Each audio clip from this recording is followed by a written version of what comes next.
We have a significant broadcast for all of you today and updates coming from the region, including the latest on the ground in Iran, in Israel, and in Washington, D.C., with our guest panel.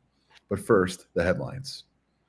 The Iran Israel conflict has caused 585 deaths in Iran and more than 65 deaths in Israel, with severe damage to civilian infrastructure in Israel, including hospitals and energy facilities in Iran. Iran's Axis of Resistance proxy network has shown notably restrained responses to this conflict, with only the Houthis actively coordinating attacks. The Iran-Israel conflict severely escalated in the seventh day, with Iranian missiles striking Soroka Hospital in Beersheba, Israel, in addition to Holon and other Israeli cities, while Israel destroyed Iran's Arak nuclear reactor. Global leaders remain divided on the Iran-Israel conflict, with the U.S. maintaining a defensive posture while considering intervention in a new timeline announced by the White House, 2 weeks, as announced by White House Press Secretary Caroline Leavitt. Israel has also announced a new war goal of eliminating Iran's Supreme Leader Ayatollah Khamenei, with some ministers calling him a modern Hitler. The Iran-Israel conflict has reached a dangerous new phase on the seventh day, with Iranian ballistic missiles deliberately targeting Soroka Medical Center in Beersheba early this morning, wounding 71 people and marking a significant escalation in attacks on civilian infrastructure. The hospital strike, which Israeli officials are calling state-sponsored terrorism, came hours after Israeli fighter jets destroyed Iran's Arak heavy water reactor complex overnight, eliminating a key component of Tehran's plutonium production capability. This unprecedented direct military confrontation between these two regional powers has now claimed over 600 lives across both nations. The overnight Israeli strike on the Arak heavy water reactor represents a calculated escalation in Israel's systematic campaign to dismantle Iran's nuclear program. More than 40 Israeli F-35I Adir stealth fighters penetrated Iranian airspace with apparent ease, completely destroying the reactor's containment structure and eliminating its potential for weapons-grade plutonium production. This follows earlier devastating strikes on the Natanz enrichment facility, where the International Atomic Energy Agency confirms all 15,000 centrifuges were either badly damaged or destroyed. Israeli Prime Minister Netanyahu, speaking to domestic media today, declared that Israel possesses the capability to destroy Iran's underground Fordo nuclear facility without American assistance. We will achieve all our objectives and hit all their nuclear facilities, Netanyahu stated, dismissing suggestions that U.S. involvement was necessary for such operations. The underground Fordo facility, buried deep within a mountain near Qom in Iran, has long been considered Iran's most hardened nuclear site and potentially impervious to conventional Israeli bunker-busting munitions. This systematic targeting has extended beyond nuclear infrastructure to Iran's military command structure. Israeli officials confirmed that now 14 Iranian nuclear scientists have been killed since the conflict began, along with multiple senior Islamic Revolutionary Guard Corps commanders. And in addition, the IDF claims to have destroyed approximately 120 missile launchers, roughly one-third of Iran's total arsenal, and over 70 aerial defense batteries, essentially achieving air supremacy over western Iran and the Tehran region. Iran's missile strike on Soroka came at dawn today, representing a troubling escalation in the targeting of civilian infrastructure. The ballistic missile achieved a direct hit on the six-story facility, causing extensive structural damage and forcing the evacuation of patients, including infants, from the neonatal unit. While Iranian officials claim they were targeting a nearby Israeli military intelligence facility that doesn't exist, IDF spokesperson Brigadier General Efi Defren condemned the attack unequivocally, saying, "Let there be no doubt, the Iranian regime deliberately and maliciously fired at the hospital and population center with the intent to harm civilians." Perhaps the most unexpected development in this crisis has been the limited response from Iran's vaunted Axis of Resistance proxy network. Hezbollah, traditionally Iran's most powerful proxy force, has maintained complete operational silence despite Iranian pressure for support.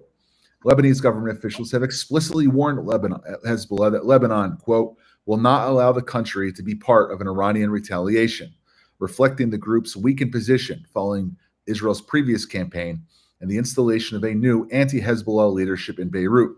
The Houthis in Yemen remain the sole proxy group actively coordinating with Tehran, launching multiple ballistic missiles to central Israel and publicly announcing their coordination with operations carried out by the Iranian army. This marks the first time an Iranian proxy has openly acknowledged direct operational coordination with Tehran during active hostilities. In response, Israel has conducted major retaliatory strikes on Yemen's Hudaida port, causing an estimated $500 million in damage. Military analysts, of whom we will hear many this afternoon, assess that Israel has achieved significant degradation of Iranian capabilities. The Institute for the Study of War notes that Iran has depleted at least a third and as much as half of its long-range missile inventory, with the frequency of barrages decreasing from over 150 missiles in initial salvos to just 10 missile strikes today. Iran still maintains dangerous escalatory options. Supreme Leader Khamenei, speaking from an undisclosed location today, rejected American demands for surrender and warned that U.S. military intervention would cause irreparable damage and draw America into the mother of forever wars. The next 48 hours will prove critical. France is preparing a diplomatic initiative for Friday's UN meeting, while Russia and China increase pressure for immediate ceasefire. The wild card remains President Trump's decision on direct U.S. military involvement, which could either force a resolution or expand the conflict into a broader regional conflagration. To discuss all these issues and more, I would like to bring to you our panel of Middle East Forum analysts and experts, including Michael Rubin, our Director of Policy Analysis, and Winfield Myers, our online editor, Jim Hansen from Washington, D.C., Alex Selsky reporting on the ground from Israel, and Eric Navarro to comment on military matters. Michael, I'd like to bring you in first. To first just ask the basic question. Let's say the Iranians give up their nuclear program. What's next? How does it get removed from the country? You know, Greg, that's an excellent question, and that's what's missing from the debate when we talk in the American political debate about whether or not the United States should join in. If the Iranians accept Donald Trump's demand for unconditional surrender, and it's possible they will, then we need to think about how are we going to get all their nuclear material outside the country. So frankly, they can't change their mind. We had some experience with that back with regard to the dismantling of Libya's weapons of mass destruction program, where we literally deconstructed factories and carted them outside the country. In Iran, it's also going to mean taking the uranium out, the enriched uranium. It's going to mean interrogating scientists, looking over documents. Now, should we trust the International Atomic Energy Agency to do that? I don't think so. The question is whether perhaps we might work with the Indians or some other party that both the Iranians and the Americans trust, and for that matter, the Israelis trust as well. But there's so much in the debate which we're actually not getting to. Now, when it comes to this notion of the Supreme Leader denying out of hand, look, as everyone here knows, I'm a historian by training, which means I get paid to predict the past. And yeah, a lot of my critics would say I only get that right about half the time. But up until July 20th, 1988, Ayatollah Khomeini swore that Iran wouldn't stop the Iran-Iraq war until, basically until he had achieved his war aims of ousting Saddam Hussein and conquering Jerusalem.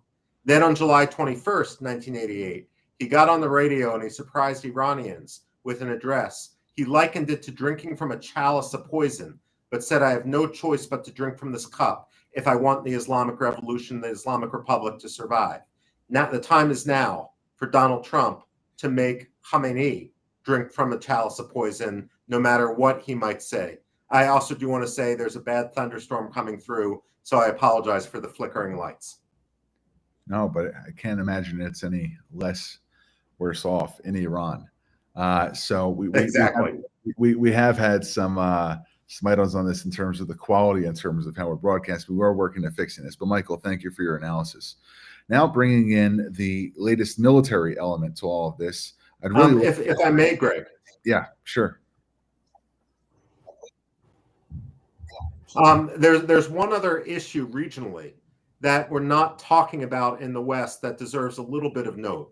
Today, Grand Ayatollah Ali Sistani, perhaps the most prominent Ayatollah outside of Ali Khamenei, he's based in Najaf, Iraq, issued his second statement. His first was right after the war began, and he basically warned that this is leading to a regional conflagration, and he argued that both the Islamic world and other countries should turn both towards religion and international law to solve the Iranian nuclear program justly.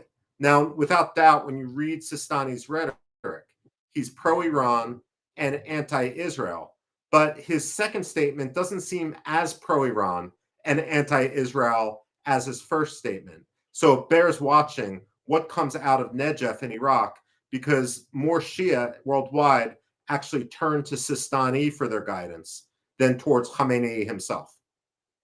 Actually brings up an interesting point, Michael, and while I do want to hear the military dimensions from Eric, I want to follow up with your question, with your point, which is that there has been a historical split in the Iraqi Shia community in terms of those who are pro-Iran and those who are anti-Iran, most notably Muqtada al-Sadr, who ran on a platform a few parliamentary cycles ago, both being anti-American, anti-Israel, and anti-Iran. Do you find that in terms of those outside the clerical class, that Shia populations worldwide are sort of turning away from Iran and any tacit support for it? And this also connects to the fact that if they're not necessarily supporting the revolution in the country, does that lessen the risk for retaliatory attacks outside of Iran's borders by Shias who previously were taking direction from Tehran?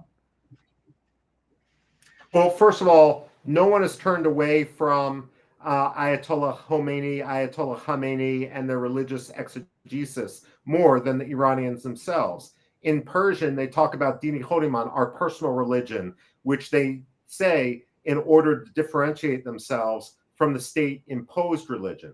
But when it comes to those outside of Iran, I mean, ultimately, they're going to make their own decision. A lot of them are naively sympathetic to Iran simply because they don't have to live there. But ultimately, if Iran collapses, the Iranians themselves, just like frankly many in southern Lebanon, are going to be leading the way to say, you know, you guys have been misled. All right. Thank you very much, Michael Rubin. Now we're going to bring in Eric Navarro, who is our Director of Military and Strategic Programs here at the Middle East Forum. And Eric, there was just a general overview of a change in the rhetoric coming out of the White House. And I'm going to ask you for the DC dimension, but in terms of the military preparation for what options President Trump has on the table, what is the Pentagon doing now to prepare for a strike if the president gives the order? Well, there were recent reports, CENTCOM General Kurilla has already got his war planners knee deep in operational detailed planning. And I expect them to have a detailed strategic strike package already laid out and then just waiting for the president to give the go ahead. Now, what a strike on, I personally believe that the president is simply weighing a limited strike on the Fordo facilities. I don't think he's looking to get involved extensively. In fact, that's why you're seeing the constant talk of more negotiations and further diplomacy to force the Iranians to unconditional surrender without actually having to use military action. But if we limit it to just the Fordo strike, you would expect them, they're going to use the B-2 Spirit strategic bombers that take off from Whitman Air Force Base in Missouri. They can travel, they fly over 30,000 feet above, so they can't be really intercepted. They drop the GBU-57 bomb it's about 30,000 pounds of explosive power that detonates 200 feet below the surface. And what they would do is they would drop multiple bombs to drill down, to get that as far down into the facility as possible. Now, there's risks with any strike package. They would have fighter escorts. They'd have electronic warfare to jam any potential interceptors, right? The most obvious risk is they could miss, right? So obviously they have to do operational checks on the bombs. The pilots have to be expert. Israel has shown the way as far as tactical and operational brilliance. And I fully expect our pilots to be able to get the mission done. Now, the other risk would just be the contamination as a result of any explosions and what effect the area it would have to the area. Well, as someone who has served in Iraq, how do you respond when you hear critics of potential U.S. involvement saying that no regime change or no forever wars is something that the United States should pursue, considering the fact that the military is now perhaps getting ready for a strike that might lead to regime change? Yeah, I have a physical reaction. I got to bug up my butt about that because, first of all, limited bombing is not war, right? We have to define with clarity what war is. It's a sustained violence to achieve a political aim, right, over a long period of time with a significant opposing force fighting against us, right? A targeted strike on the nuclear site is not war. But on top of that, regime change does not have to mean nation building, right?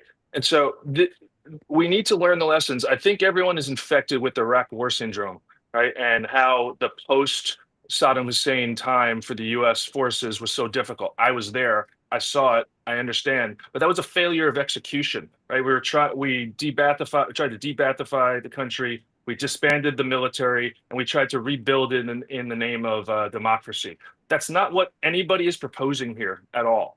Okay. Even with regime change, we're not talking about boots on the ground. We're not talking about creating a Jeffersonian democracy in Iran and us doing it, or Israel doing it. We're simply talking about setting the conditions and forcing and allowing the Iranian people to rise up and change their regime, which has been oppressing them for 4 decades.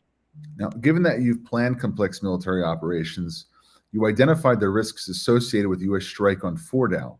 But also, for the past few days in commentary that you've been giving to this podcast, you've correctly pointed out how these Israeli strikes would proceed. How do you expect the campaign to unfold for the next few days from the Israeli side?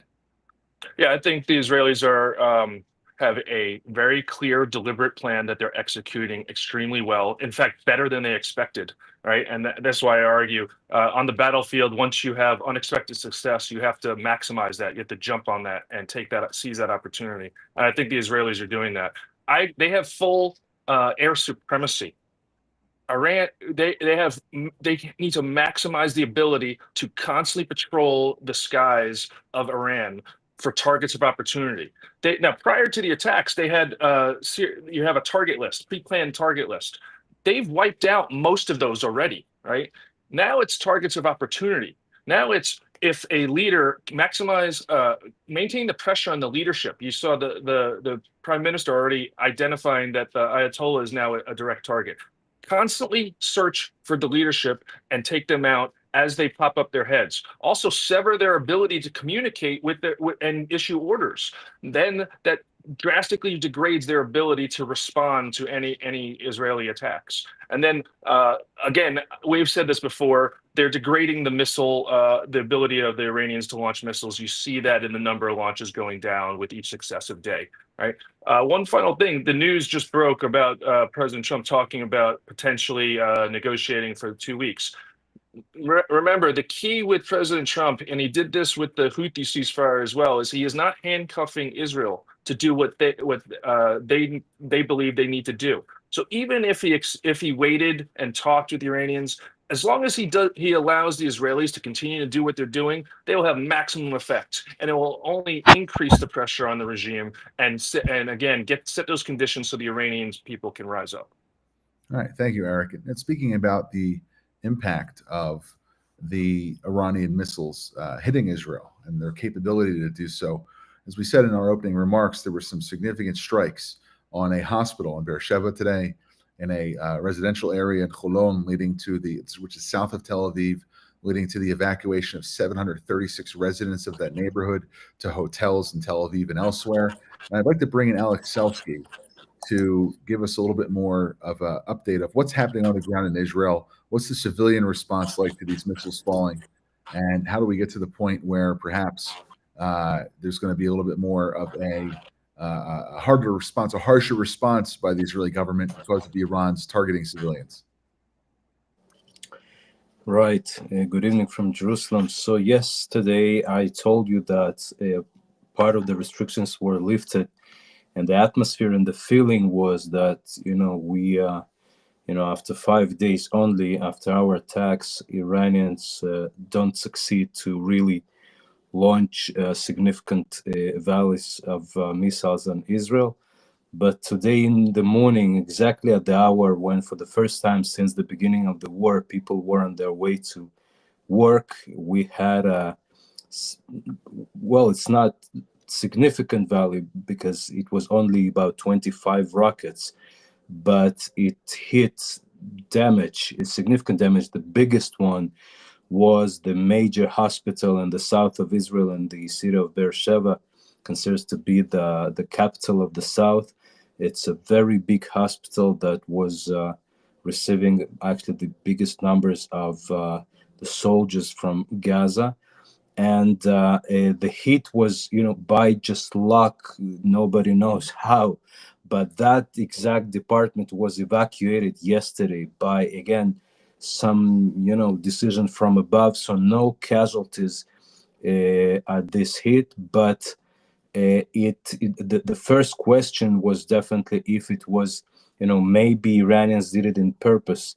They didn't fire for 2 days, and today they did it to surprise us. But anyway, everybody understood today that it's not over, and that they definitely continue to fire. And the very powerful atmosphere and feeling and spirit of yesterday was shifted by much more challenging feeling of how we continue to work with this kind of attacks. But the Homefront Command didn't change the restrictions, because, as as I speak in the media on behalf of the Homefront Command and explain that part of the war is our resilience, is our power, and part of this resilience and power is to work and to be active and to keep the country going. And that's what it is. And Israel is definitely back to life, even though we had this attack and even though we had this damage. Nobody knows what it will be tomorrow. Nobody knows how the things will develop tomorrow, but yet the feeling is that we win, and that Israel have, as we spoke, the supremacy and targeting the targets that it wants. Alex, one of the things that we've heard from some of our friends in the Iranian opposition is that they wished that Israeli government leaders would allow the opposition to speak for itself rather than the claim to speak on behalf of the opposition. Do you think that there is something better that the Israeli government could be doing in its messaging to the Iranian diaspora and the people who are against the regime in order to sort of tighten up their messaging as to not be seen as being against Iran and the Iranian people, but to actually allow the Iranian people to decide for themselves what their government should look like in the future?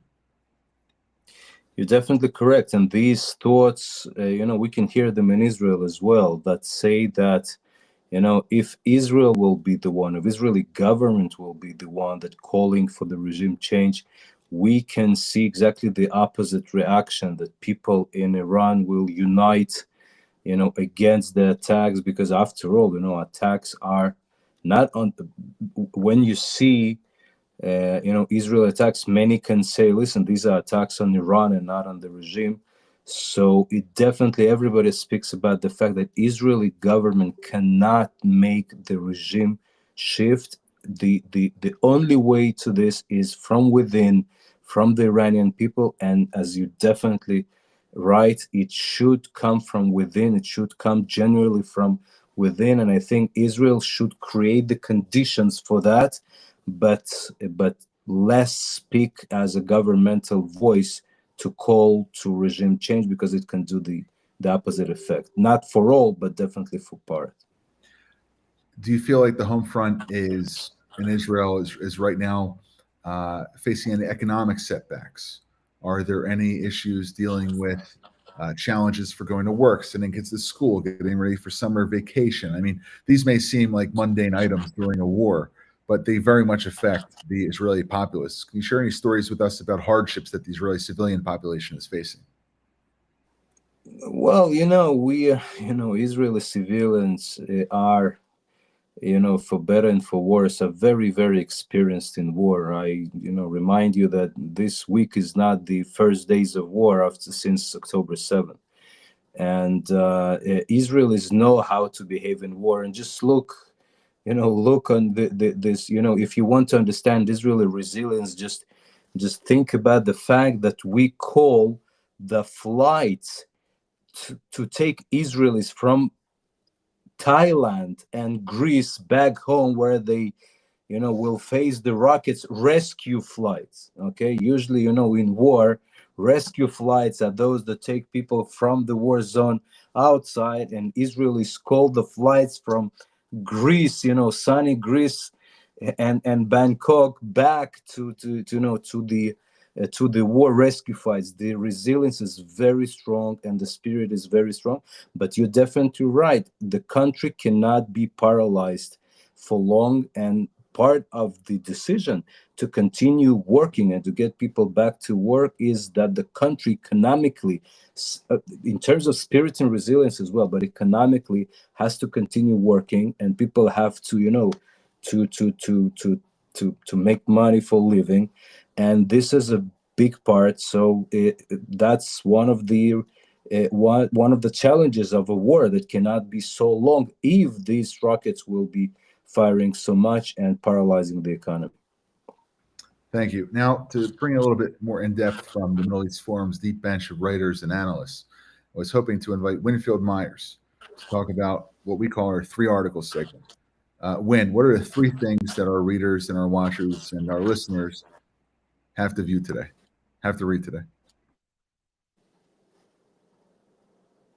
In at a rate I've never seen in 19 years here, which is a tribute to our authors. One I want to call attention to is by Michael Rubin, who just left us a few minutes ago. Michael has a new article out called "The West and the UN Should Withdraw Recognition of the Islamic Republic." He argues, I think convincingly, that in as much as the regime in Tehran is losing legitimacy in the eyes of the people, the outside world should do nothing in the world to help prop it up, to help lend it a veneer of legitimacy. And among the things that should happen is that the EU in particular, the United Nations itself, and say Australia, New Zealand, other such countries should withdraw their recognition of it, including at the United Nations itself, because at the moment it's still a member, and according to the standards there, in good standing at the United Nations. Revoking that or threatening to revoke that puts it on thinner ice and conveys to the populace and to the rest of the world that the regime's days may be numbered, that it's whatever legitimacy it enjoys is limited. He also, that article contains, Michael is wonderful with pithy statements. Anyone who knows him knows that. The best one in that one is, "It is quite likely today that the Islamic Republic has greater support in the Quincy Institute for Responsible Statecraft than it does among the Iranian people." I think that says a great deal about where that stands. Another by Shea Hatiri, who has been on these broadcasts before, "America Must Pick a Winner Among the Iranian Opposition." Shea worries that an overthrow of the Ayatollah, while not anything to be regretted per se, and while we've talked about before the Mussolini treatment or whatever happens to the man if that happens, while that can be celebrated, it can also open a great deal of chaos within the country. And that's particularly true because the strongest elements within Iran now tend to be the Basij, the militant youth connected to the Islamic Revolutionary Guard Corps, and members of the IRGC itself. And he fears that should chaos ensue, an even worse element can come to power, or at least it could cause a civil war throughout the country that would be on the scale of Syria's civil war. It could go on for years. It could be devastating.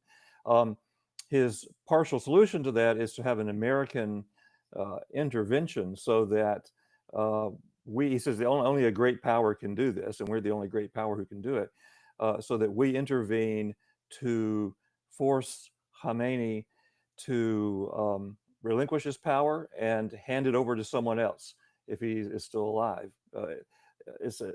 Shea's argument again is this is a way to avoid chaos. And a third article, the second by Shea, would note is that something that's going on now that is titled "Disconnecting the Internet Foreshadows Iran Using Its People as Human Shields." I think we mentioned this a little bit in yesterday's broadcast. Once the internet is taken down by the regime itself, which it had not wanted to do before, some of our authors have pointed out earlier in the week that the regime did not want the internet to come down all the way because that interferes, of course, as we all know, with banking, with commerce, with everything we do being done on the internet. But when the regime itself comes out and does it, he says this is in order to alienate everyone, to isolate them, to prevent them from contacting one another as best they can. And that he reminds everyone that this is a regime that, like Hamas, is happy to use its own populace as human shields, happy to sacrifice them to preserve its own existence and to forestall its eventual fall. So those are the three of the articles among many that I would recommend to our audience today. I can't hear you, Greg. Before we get to Jim, I'm going to ask that Anaf bring up that video that we had shared regarding a statement from the White House press secretary, Caroline Leavitt. And then, Jim, I'd really like to know what the White House dimension is right now, considering yesterday there was a meeting with the National Security Council. We heard about ongoing negotiations that have been going on between the Iranian foreign minister and special envoy Steve Witkoff. We also heard about some sort of a time delay in terms of being able to make a decision, which would be considered a sort of a presidential directive of 2 weeks rather than having to do it right away. Anaf, can you pull up that clip? Okay. We'll try to get to our producer in a second. But I'd like the audience to listen to this briefly, just so that we have the opportunity to see what the press secretary was saying. Regarding the ongoing situation in Iran, I know there has been a lot of speculation amongst all of you in the media regarding the president's decision-making and whether or not the United States will be directly involved. In light of that news, I have a message directly from the president, and I quote, "Based on the fact that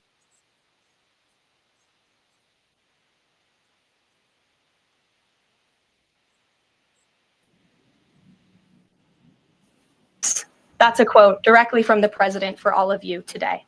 So we'll kick it off for questions here.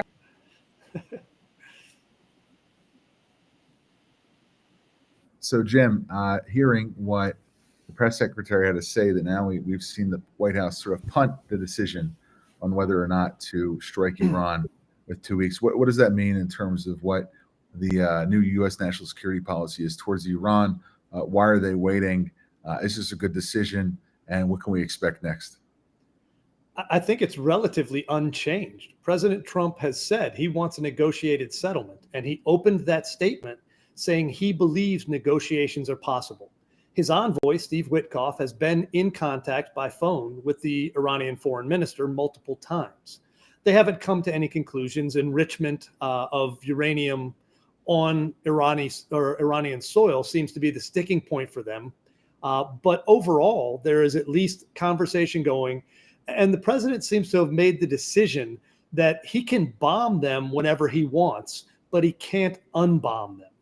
And I think that's where he is. You know, at this point, it's not like Iran is going to make a breakout, build a nuclear bomb in the midst of Israel kicking them up and down the street. That's not a danger right now. So he's taking the opportunity to see if perhaps some level of sanity within the senior leadership of the Iranian regime leads them to believe that their utter destruction underneath, the might of the United States added to the deadly accuracy and precision of the Israelis is something they don't want to face. And I think that's wise. There's no better solution to this. And I said this yesterday, and I'm not clairvoyant, but this is what President Trump wants. He wants to be the peacemaker of this war. He does not want to be the architect of an American attempt at regime change. And that's where he stands right now. And we heard from Prime Minister Netanyahu in a statement that he made earlier today when he was visiting Soroka Hospital that the president and his involvement would be welcomed by Israel, but would be considered a bonus and would not be necessary. Considering the fact that the Israelis, at least publicly, think they can go it alone, does that change the president's calculus? I think he's been telling Benjamin Netanyahu all along, keep going. Why not? It's been tremendously successful. Israel has been far beyond the level of destruction anyone thought they'd be able to do with the costs to themselves that they have had to bear. So I think there's no question that President Trump sees that as enough pressure on Iran to try to force them to capitulate, and that the Israelis see themselves as capable of basically destroying everything they need to. The one sticking point is Fordo, the mountain, below 60, 100, however many meters underground it is. The Israelis, to destroy that, would probably have to use ground forces, which would be hellish. That's a horrible thing to contemplate. I believe it could be successful. The costs would be extreme. The U.S., on the other hand, could start dropping the massive ordnance penetrators, our giant bunker-busting bombs on it, and basically shake it to nuclear dust, as President Trump has called it. So I think if it gets down to that as an end game piece, it might be better for the U.S. to do that rather than the Israelis run a commando raid. But best case scenario, the Iranians surrender, and we worry about Michael Rubin's consideration that we now need to figure out how to get rid of all that nuclear material. So let's break that down for a second. If the Israelis decide to take out Fordo themselves without U.S. support, what does that look like? I mean, let's ask you and Eric. You used to serve in the Green Berets. You were a Special Operation Forces soldier. Eric, you've been deployed to the region multiple times.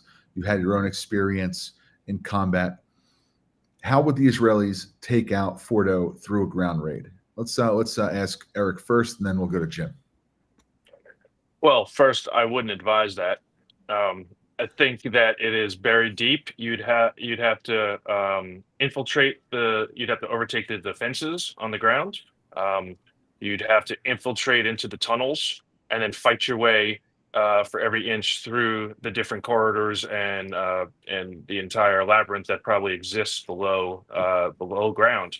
Below ground combat is always difficult. Think of the tunnel rats in Vietnam. Think of any type of close quarters fighting. Extremely difficult, fraught with risk, high casualties. I would definitely not look to do that. I would recommend against that.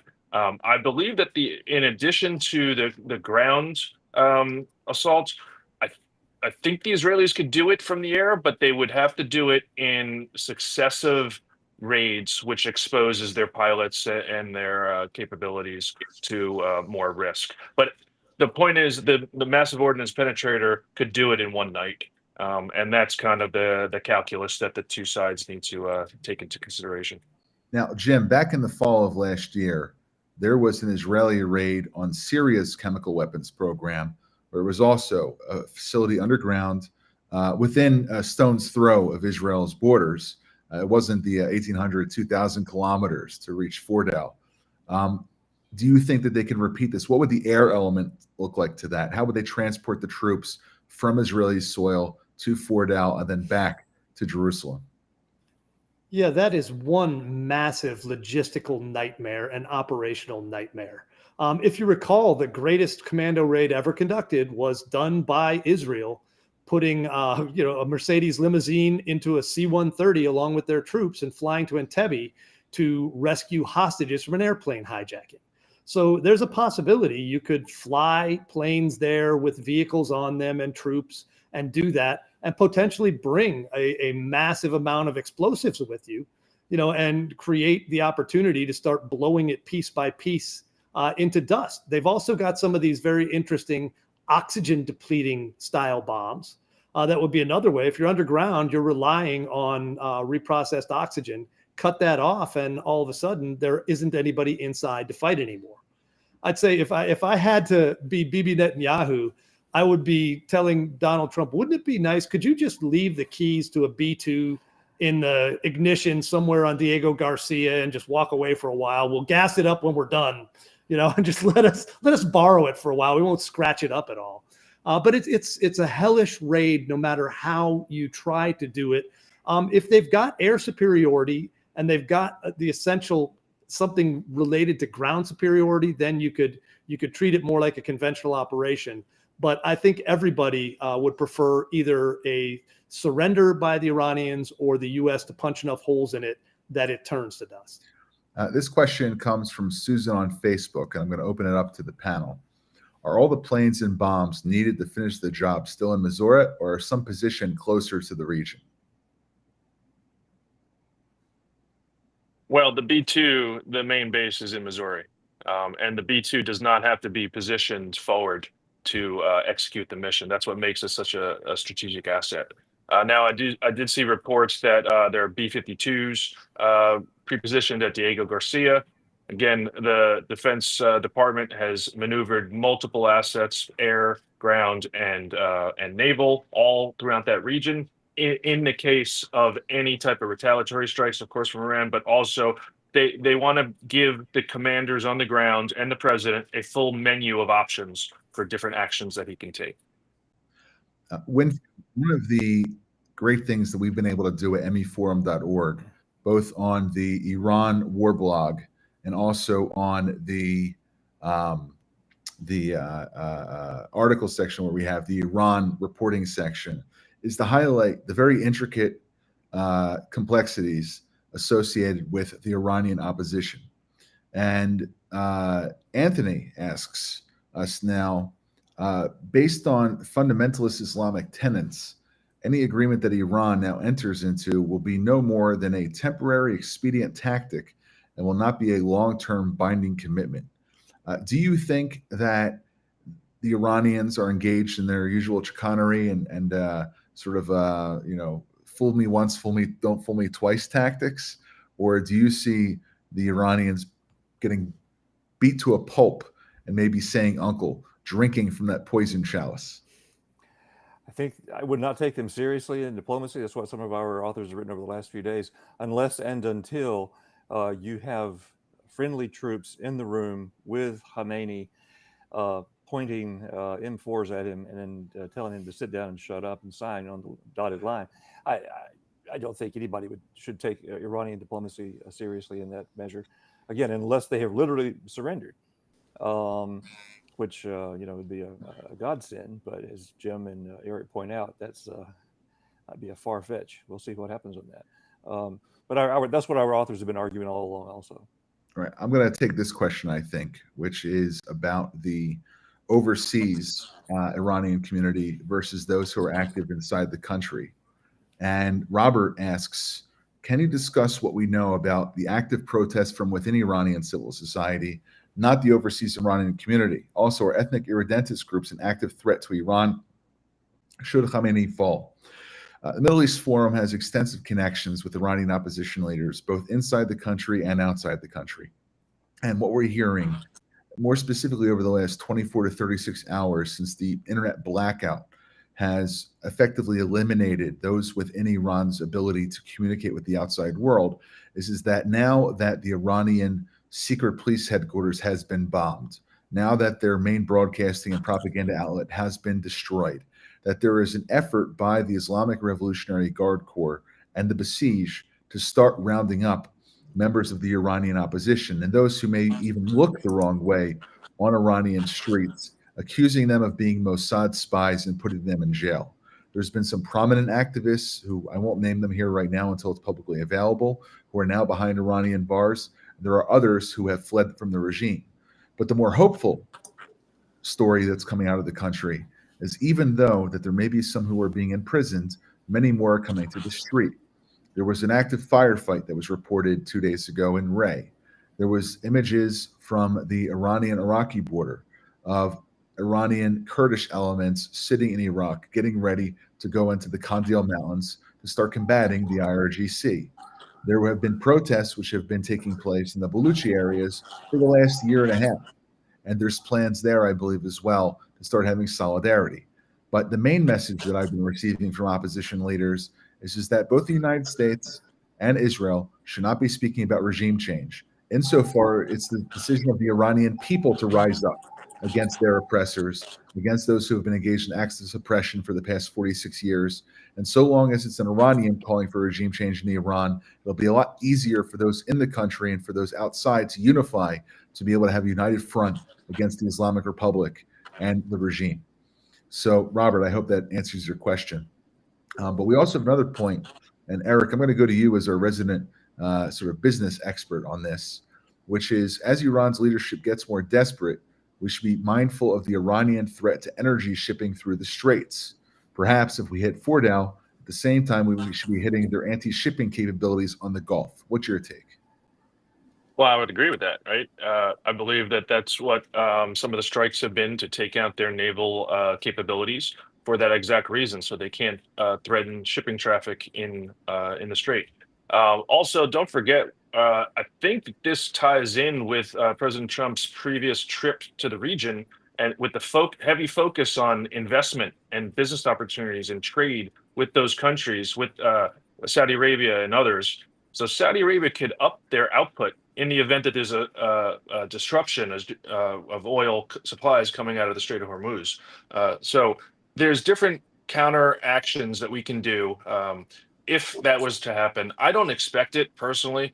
I believe that if you look, the Iranian regime is turned inward outside of the volleys of missiles that they're launching towards Israel to show that they may, still have some strength and be dangerous, they turned the internet off in their own country, not because of what Israel's doing, but because of what they're afraid their own people will do.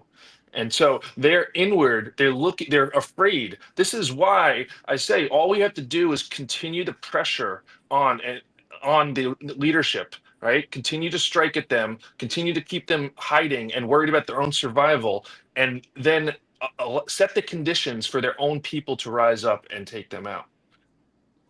Thank you, Eric. And now I understand there's also an update that we've received, Alex, from some of our connections in Iran. This is to answer Robert's questions for an update on what's happening on the civil side in Iran in terms of protests, sabotage. Is there any news coming out that you've been able to monitor from Iranian Telegram channels or from some of our friends, without naming names, of what's happening inside the country as a result of the of the Israeli strikes and the instability of what may be happening inside the country's borders? From my understanding and from what I see and from what I hear from my friends, Iranian friends, our friends, people still are afraid.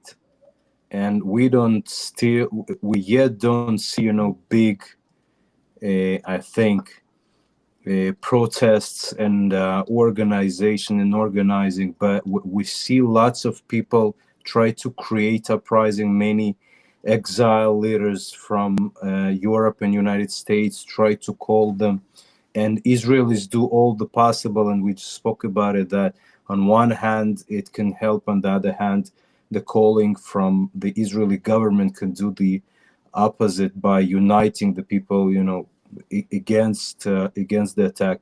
So I think that yet we don't even get to any tipping point, and the conditions yet are not ready. But again, I want to say it's only one, it's even not week.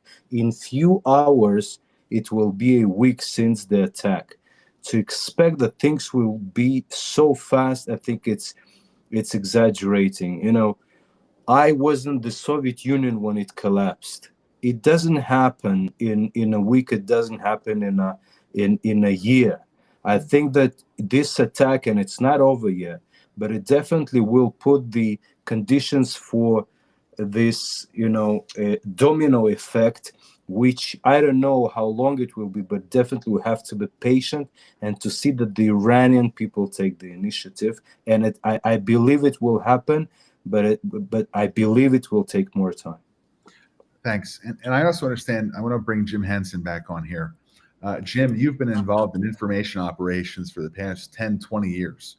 And your experience, whether in the Army or on the civilian side, demonstrates that there might be some messaging that is not going on now, either by the Israeli government or perhaps coming from the U.S. government, in terms of what they should be saying to the Iranian people. If you were in a position to advise the White House or the Knesset or the Prime Minister's office, what kind of advice would you be giving to them about how to speak to the Iranian people as these strikes go on? Start airdropping them Starlink terminals. I believe Elon Musk has turned on Starlink capabilities for Iran. He announced that on X. And that would bypass the ability of the regime to shut it down. And if they get access to the rest of the world, I think to Alex's point, they might see that a lot of people around the world believe this is the end of the regime.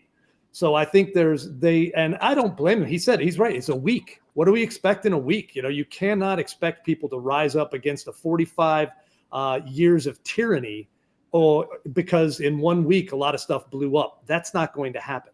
So I think one way they might just keep their heads down and be smart about this is there's no need to go force on force with the regime. Either one of two things is going to happen. Either the U.S. gets in and destroys a lot more of the regime's capabilities, or they do capitulate and President Trump starts peacemaking. And I believe that would have to encompass some sort of elections, some sort of ability for the Iranian people to choose. You can't just make a deal with the same tyrants and say, okay, why don't you guys be better? Maybe, because the Iranians hold elections. They're faux elections. They only allow the candidates they want in. Call them on their game. They claim that elections are real.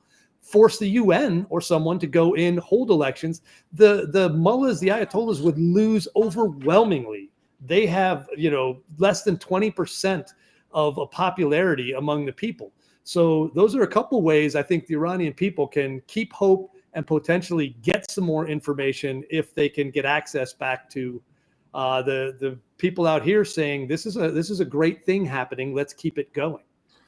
Winfield, you've written and not written per se, but you've reviewed extensively dozens of articles on the status of the different fronts that are involved in the Iranian opposition.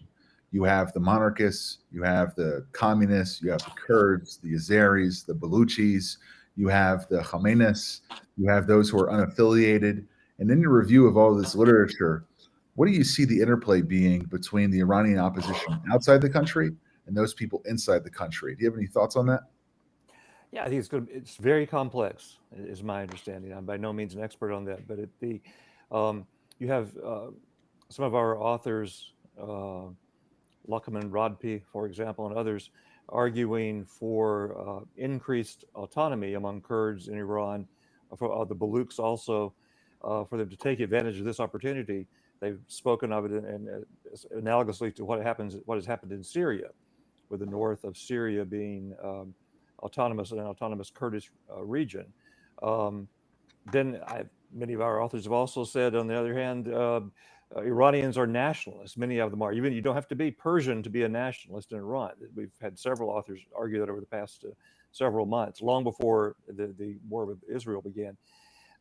And that when you begin speaking about over-federalizing, if you will, in their eyes, or splitting up the country, that you can in fact weaken your cause, that people may rally around even an oppressive government.